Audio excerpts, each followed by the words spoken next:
क्या आपने सोचा है जब झील या नदी का पानी जम जाता है तो उस सिचुएशन में बर्फ में दबी मछलियां जिंदा रहती है या नहीं? तो मैं क्लियरली बता दूं कि बर्फ में दबी मछलियां और अन्य जलीय जीव जिंदा रहते हैं। अब सवाल ये आता है कि जब झील का पानी जम जाता है तो जलीय जीव जिंदा कैसे रह पाते हैं? दरअसल जब झील या नदी का पानी जमा है तो वो पानी के ऊपरी सतह से धीरे धीरे जमना शुरू हो जाता है और पानी केवल 1 मीटर तक ही जम पाता है, क्योंकि एनवायरमेंट का टेम्परेचर पानी के ज्यादा अंदर तक नहीं जा पाता है, जिसके कारण नीचे का पानी जमने से बच जाता है। और इस तरह सारे जलीय जीव जिंदा तो रहते ही है, साथ ही साथ बर्फ जमने से उनके लिए फायदेमंद भी होता है, क्योंकि अगर पानी के ऊपर बर्फ न जमे तो पानी इतना ठंडा हो जाएगा कि पानी के अंदर मौजूद सभी जलीय जीव सर्दी के कारण मर जाएंगे। आप ये मानिए कि बर्फ की परत उनके लिए वरदान बन जाती है, क्योंकि बर्फ की परत बाहर की टेम्परेचर को अंदर तक नहीं जाने देती है और नीचे का पानी सामान्य बना रहता है।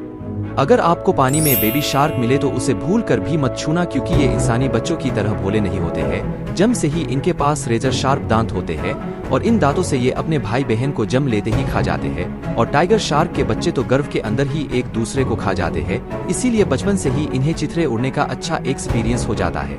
और अगर आप इसे पानी में सहलाने का प्रयास करते हैं तो ये ज्यादा तो नहीं, लेकिन नाश्ते में आपकी उंगली ही लेके भाग जाएंगी। कुछ लोग तो एक लेवल आगे बढ़कर इसे कंधे पर बैठाने की कोशिश करते हैं। बहुत से जगह हिप्पो और मगरमच्छ एक साथ रहते हैं, इसीलिए हिप्पो अपने ताकत का नाजायज फायदा उठाते हुए मगरमच्छ को धोते रहते हैं। यहाँ तक कि बेबी हिप्पो भी अपनी माँ को देखकर मगरमच्छ की कोई इज्जत नहीं करता। लेकिन एक ऐसा भी मगरमच्छ है जिससे बड़े बड़े मुंह वाले हिप्पो को भी फटती है। इसका नाम है गुस्ताख। इसकी लंबाई करीब 9.6 फीट है। कंपैरिजन के लिए अगर आप 6 फीट वाले 3 इंसान को एक दूसरे के ऊपर रख देंगे, वो उससे भी बड़ा है।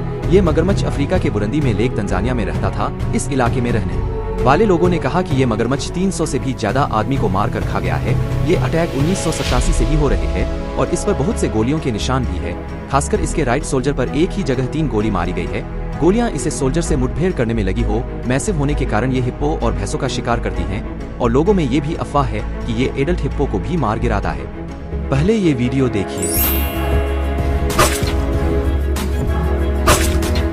आपको कुछ समझ आया? दरअसल ये पेरेग्रिन फैल्कन का हमला है, जिसे रॉकेट पक्षी भी कहा जाता है, क्योंकि ये दुनिया का सबसे तेज उड़ने वाला पक्षी है, जिसका स्पीड 390 किलोमीटर पर आवर है। ये इतना तेजी से शिकार करता है कि आपको स्लो मोशन वीडियो को भी स्लो मोशन करना पड़ेगा। ये खुखार फैल्कन अपने से बड़ों का भी शिकार कर सकता है और यह तक कि ये वागले से भी नहीं डरता। जब ये उड़ते हैं तो इसका शेप एक फाइटर प्लेन की तरह होता है। अमेरिका के D2 बॉम्बर एक साइड इसी फैल्कन से इंस्पायर्ड है। पक्षी आसमान में उड़ती है, लेकिन इसे देखकर आपको भी शक होने लगेगा कि पक्षी पानी में तैरती है या आसमान में उड़ती है। ये पक्षी पानी में अपने पंखों को ऐसे फरफरा रही है जैसे ये आसमान में उड़ रही हो। ये पक्षी और कोई नहीं, दुनिया की क्यूटेस्ट बर्ड पफिन बर्ड है। Puffin bird north Atlantic ocean में पाई जाती है, जहाँ पर ये ज्यादातर मछलियों का शिकार करती है। इनके पास छोटे और परफेक्ट विंग्स है, जिनकी मदद से ये डाइव करती है और डाइव करते करते मछलियों की तलाश में 131 फीट अंदर चली जाती है। अब आप ये सोच रहे होंगे कि ये इतनी बेहतरीन तैराक है तो उड़ नहीं सकती, लेकिन ऐसे बात नहीं है। ये 90 किलोमीटर पर आवर की स्पीड से उड़ भी सकती है।